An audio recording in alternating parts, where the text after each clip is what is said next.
The strange part is that amongst the players, it will really be a very big confidence boost. But amongst us coaches, I think it's headache. Because you ask yourself who should play that one and who should not play. Because the players that played midweek, weekend, they played very well.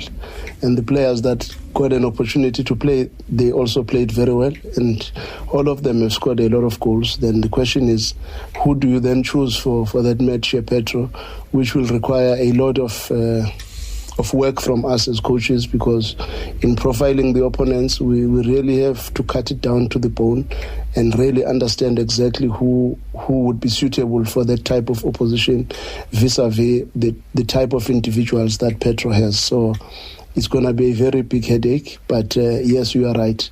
On the side of the players, they will go into that match with their chins high, hoping to also do well, which is very positive. But we must also guard against an element of complacency or arrogance or overconfidence, because Angola is a strange environment. Their temperatures are very different. It can be very hot there. So it's very important that we look at this thing very closely, but I've got all the confidence in the coaches that we work with and everybody else that we have within the club.